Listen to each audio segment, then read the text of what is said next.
Vox Hermes, študentski podcasti, ki za vas predstavljajo vse o skrbi za zdravje, aktualnih dogodkih in napredkih v medicini.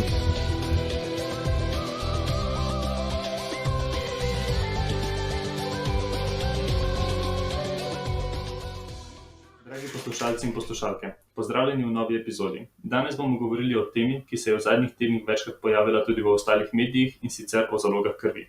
Naša gostja je Polonca Mali, specialistka transfuzijske medicine in vodja Centra za izbor dajalcev in zbiranja krvi na Zavodu za transfuzijsko medicino. Pozdravljeni.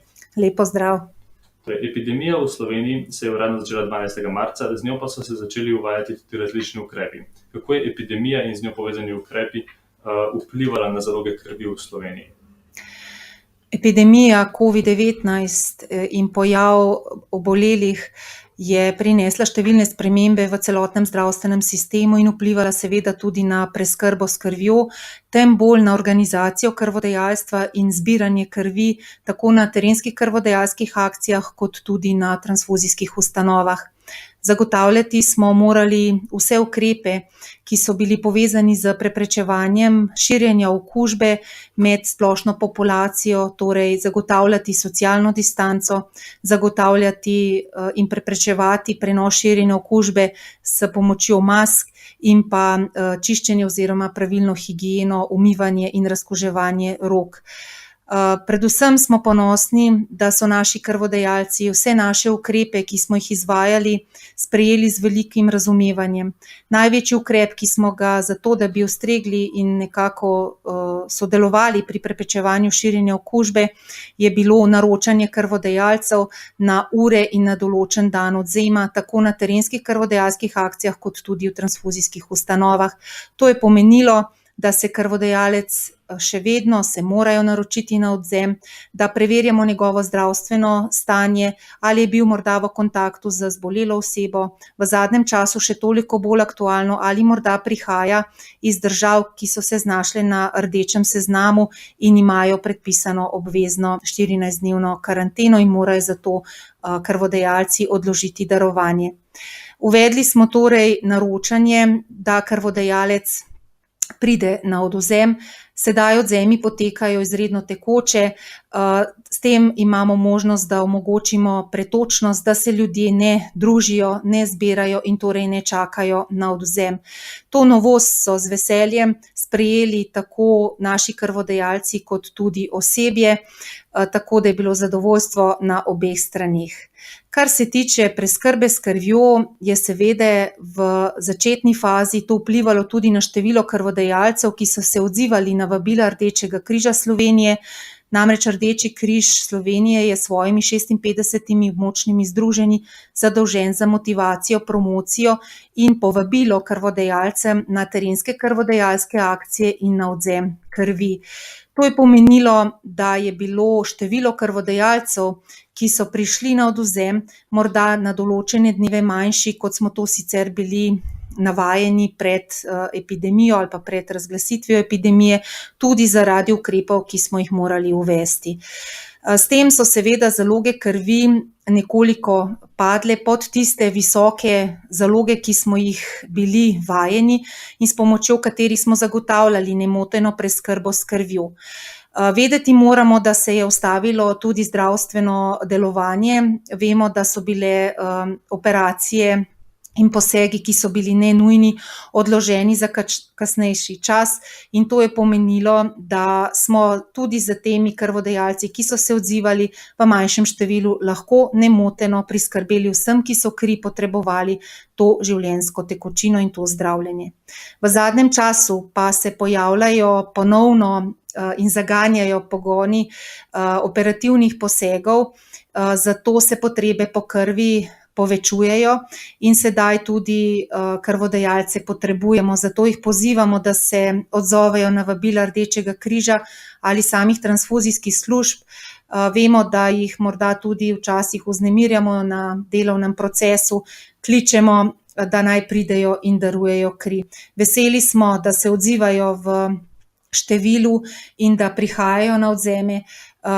kljub temu, da morajo podati nekatere podatke, kje so se gibali v zadnjih 14 dneh, ali so zdravi, ali so imeli morda kontakt z zbolelo osebo in pa seveda, če sploh ustrezajo merilom za izbor krvodajalca, ki so številni.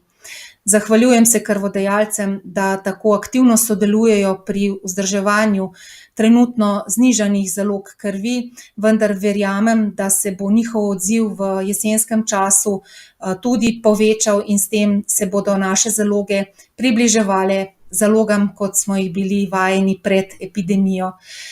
Vedeti moramo, da je zagotavljanje nemotene preskrbe s krvjo nacionalno blago in nacionalno zaklad. To je tisto, s čimer se države med seboj primerjajo in vemo, da je preskrba s krvjo v Sloveniji do sedaj v vseh dolgoletnih letih delovanja ni bila nikoli motena. Že več kot 75 let je to naloga Zavoda Republike Slovenije za transfuzijsko medicino skupaj z ostalimi transfuzijskimi centri, tako imenovane transfuzijske službe v Sloveniji, kot tudi Rdečega križa Slovenije. In to je tisto, kar nas dviga v samo visoko povprečje držav, v zgornjo tretjino, ko se lahko pohvalimo z dobrim, prostovoljnim, brezplačnim krvodajalstvom. Zanima me, ali lahko zdaj zaradi epidemioloških ukrepov dnevno vzamete kri manj krvodajalcem? Trudimo se, da bi ostale številke tistih, ki so prihajali na krvodajalske akcije in potrebe, ki jih ima zdravstvo, da bi bile usklajene. Vemo, da v Sloveniji dnevno potrebujemo med 300 in 400 krvodajalci, zato da zdravstveni sistem nemoteno deluje. In ta nemoteno delovanje je sedaj vzpostavljeno, ko so se po epidemičnem času ponovno vzpostavili operativni in drugi zdravstveni programi, ki za zdravljenje potrebujejo kri. Tako da se skupaj s krvodajalci celotna zdravstvena transfuzijska služba služi in trudi, da bi vzpostavila spet povečanje optimalne zaloge krvi. Vendar je tisto, kar nam je primanjkovalo ali pa v začetnem delu epidemije povzročilo nekaj manjka in sedaj je ta manjko potrebno postopoma nadoknaditi. Zavedamo se, da je to predvsem odvisno od odziva krvodajalcev, tudi sedaj je dopustniški čas in je marsikdo moral odložiti darovanje prav zaradi tega, ker se nahaja na dopustu in verjamemo, da takoj, ko bojo te časi mimo, se bodo ponovno ljudje odzvali in bodo prihajali na krvodajalske akcije in vzajeme krvi, kot je bilo to v času pred epidemijo. Transfuzijska služba pa se trudi, da kljub novemu načinu, torej naročanja in predhodnega preverjanja zdravstvenega stanja, vse krvodajalce, ki se prijavijo na odvzeme, tudi te odvzeme potem opravi. Vedeti moramo, da vsakodnevno potekajo terenske krvodajalske akcije v praktično številnih krajih po Sloveniji in to je tisto, kar je potrebno zagotoviti in organizirati skupaj z lokalnimi rdečimi križi. Zdaj, predvsem v zadnjem tednu je število okužb v Sloveniji na žalost spet naraslo in če bodo nove zaostritve, ali se bo mogla strategija za zagotavljanje ustreznih zalog v prihodnosti spremeniti, ali računate, da bojo te ukrepi, ki ste jih uvedli za zdaj, dovolj tudi v prihodnosti? Ukrepi seveda trenutno ostajajo, mi skrbno sledimo in tudi dajemo svoje predloge posvetovalni skupini pri Ministrstvu za zdravje, ki seveda upošteva oziroma predvidi, da bi lahko prišlo tudi do motenj v preskrbi s krvjo. Tukaj moram pomiriti vse vaše poslušalce, da skrbno in usklajeno delovanje zdravstva je osnovna naloga tistih, ki delujemo v zdravstvenem sistemu, zato mora biti to dobro načrtovano in usklajeno organizirano.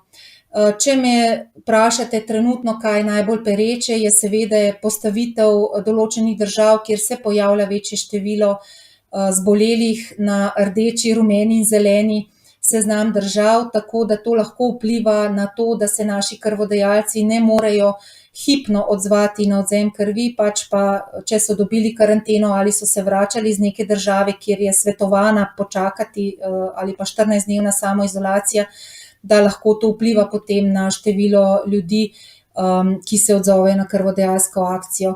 V zadnjem času seveda nas lahko tarajo tudi problemi, vkolikor se bodo ponovno odprle šole, kajti v šolah velikokrat potekajo krvodajalske akcije. Se tukaj zahvaljujem vsem, ki sodelujejo pri tem, da nas sprejmejo pod svoje okrilje, ne samo šole, tudi dvorane, športne dvorane, gledališča in podobno, kjer je možno izpeljati potem terenski odvzem, tako da to sprotno usklajujemo in se poskušamo organizirati tako, da bi bila ta motnja, če jo tako imenujemo, za naše krvodajalce in osebe čim manjša. Vedeti moramo, da so ukrepi, ki jih izvaja transfuzijska služba, namenjeni preprečevanju širjenja okužbe, ne samo med krvodajalci, ki prihajajo na terensko ali pa drugačen odvzem znotraj ustanove, predvsem je to tudi zaščita njih samih, zato uvedba mask v zgodnji fazi. Še pred ostalimi evropskimi državami smo mi krvodajalcem že ponudili v zaščito njih in pa zdravstvenega osebja, ki je sodelovalo pri odvzemu, maske, ki zaščitijo nosno-ustni del. Vedeti moramo, da s tem preprečujemo širjenje med samimi krvodajalci, kot tudi prenos iz potencialno morda okuženega krvodajalca na naše osebje. Vemo, da vkolikor pride med osebjem do pojava nekoga, ki je okužen, da lahko to pomeni preusmeritev, preorganiziranost sistema in je lahko izredno težko zagotavljati potem nemoteno delovanje.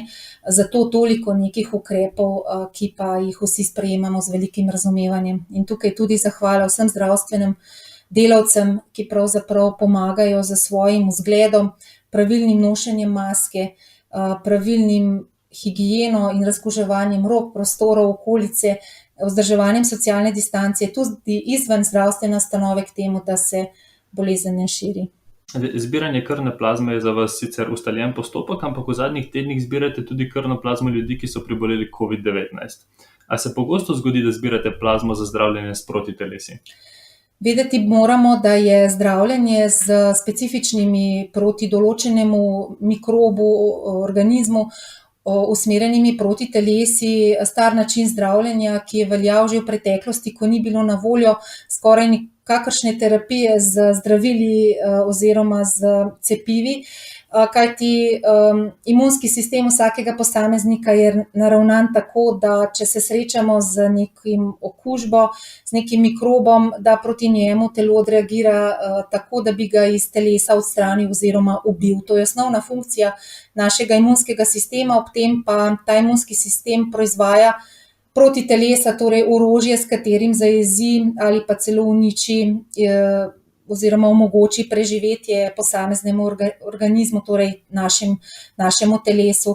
In to je osnovni princip, ki velja za zdravljenje, torej dati nekaj tistemu, ki to še ni naredil, ker še ni imel možnosti se srečati predhodno v zgodovini in se njegove imunske celice niso spomnile, da so nekoč ta agens že srečale oziroma šele rabi njegov imunski sistem nekaj časa, da sam proizvede protitelesa. Tako da vsi prebolevniki seveda so protitelesa predvidoma naredili, odvisno je od tega, kakšno klinično sliko so imeli, kako težek je bil potek bolezni COVID-19 in koliko protiteles posamezni organizem potem tudi proizvede. To je ta princip zdravljenja, ko daš potem ta tekoči del, kjer se nahaja protitelesa, torej plazmo, tistega, ki je že prebolel to bolezen, tistemu bolniku, če rečem, ki se s tem šele sreča. Princip zelo enostaven, seveda pa se moramo zavedati, da je naša osnovna naloga, da z odvzemom plazme pri takem, ki je pripravljen pomagati svojemu sočloveku, torej ta dajalec prebolevniške plazme, da mu ne smemo z odvzemom škodovati, torej mora imeti ustrezne pogoje za darovanje krvi, tako starostne in pa druga merila, ki veljajo za navadno krvodajalstvo, kot tudi nekatere specifične pogoje, da lahko daruješ kri, predvsem tisti, ki so imeli izredno težko bolezen, ki so bili dolgo časa v intenzivnih enotah, na respiratorjih, torej na dihalni podpori in ki imajo še danes posledice na zdravju, ne morejo darovati, čeprav vemo, da verjetno bi bili ti ker so imeli težko obliko, pa so jo dobro odnesli, vsaj preživeli so, morda bolj primerni kot tisti, ki so imeli blažjo obliko, kot na primer izguba vonja, okusa, tisto standardno, kar opisuje večina tistih, s katerimi smo se do danes srečali in so bili darovalci plazme. Tako da to je princip, ki ga poznamo tako iz SARS-a, MERS-a in ebole, oziroma v preteklosti iz drugih bolezni, seveda pa vsi nestrpno čakamo druge oblike. Vedeti moramo, da zdravljenje z plazmo prinaša lahko tudi stranske učinke, tako kot vsaka druga oblika zdravljenja. In to je tisto, o čemer danes potekajo številne študije po svetu, da bi pokazali ne samo učinkovitost takega zdravljenja, ker morda bo na principu COVID-19 tudi za naprej za druge agense nekaj prispevalo k znanosti in poznavanju bolezni in borbe proti bolezni z protitelesi, temveč tudi s tem, ali povzročamo kakršnekoli tveganja, ki bi bila večja kot pa seveda učinkovitost in uspešnost. Kako pa ste v bistvu stopili v stik z ljudmi, ki so preboleli COVID, da ste jih prepričali v darovanje plazme? Je bilo to samo preko medijev ali ste jih tudi osebno kontaktirali? Ja, trenutno smo se odločili, da pozovemo prebolevnike kar preko medijev. Tako na naši spletni strani je objavljena novica, da naj se javijo, naročijo, pišejo. Pišete nam, prebolevniki, lahko na mail plazma@ztm.si oziroma na spletni strani ztm.si je tudi objavljena številka telefonska, kamor nas lahko pokličete vsak delovnik med 8 in 13 uro. Z vami se bomo pogovarjali individualno po telefonu, vas prosili za opis vaše bolezni in pa predvsem preverjali, ali tako starostno, namreč od 18 do 65. leta starosti ste primerni za darovanje, ustrezate pogojem za darovanje, torej ali lahko sploh darujete, da vam ne bi seveda škodovali. Potem pa, če je vse v redu in če ste pripravljeni še nadaljevati postopek, ker gre za poseben postopek darovanja z odvzemom plazme s pomočjo celičnega ločevalca, ko odvzamemo z aparaturo samo tekoči del plazme, celice pa vrnemo temu darovalcu. Če ste še pripravljeni in ste se seznanili oziroma smo vas seznanili z vsemi stranskimi učinki takega darovanja, ki niso zelo hudi, nekateri darovalci lahko občutijo nekatere manjše spremembe in smo vas seveda o tem dolžni pojasniti, potem se oglasite na odvzem in seveda plazmo darujete. Darovanje je trenutno možno in smo ga uspešno v nekem pilotnem projektu že izvedli. V Ljubljani se pa dogovarjamo, da bi šli tudi v Maribor oziroma bo možno darovanje v Mariboru, kajti vemo, da so tudi na tistem koncu številni darovalci, ki bi želeli pomagati bolnikom. Vemo, da je tudi nekaj darovalcev med krvodajalci, zato smo zdaj po novem uvajamo tudi vprašanje, ali ste morda preboleli COVID-19, kdaj ste ga preboleli in kako, tako da bi jih našli tudi med temi in njihovo plazmo, ob tem, ko daruje polno kri, enostavno shranili za potrebe zdravljenja z prebolevniško plazmo.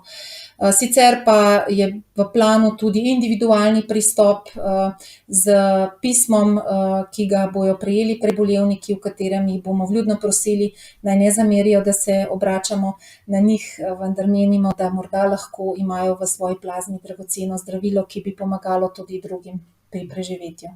Kakšen pa je bil do sedaj odziv prebolelih? Zelo smo veseli, odziv je bil lep, so se javljali ljudje takoj, ko je v medijih se pojavila ta novica. Zanimivo je, da so nas nekateri celo prehitevali, kajti vemo, vsi sledimo novice iz sveta medicine, tistih držav, ki so imele veliko epidemijo in vemo, da je to ena od možnih oblik zdravljenja, da so pozivali prebolevnike k darovanju plazme, tako da se jim zahvaljujem za odziv in seveda pozivam še vse tiste, ki morda razmišljate, da se konzultirate in posvetujete z nami, odločite za odvzem in da pomagate bolnikom, ki še čakajo.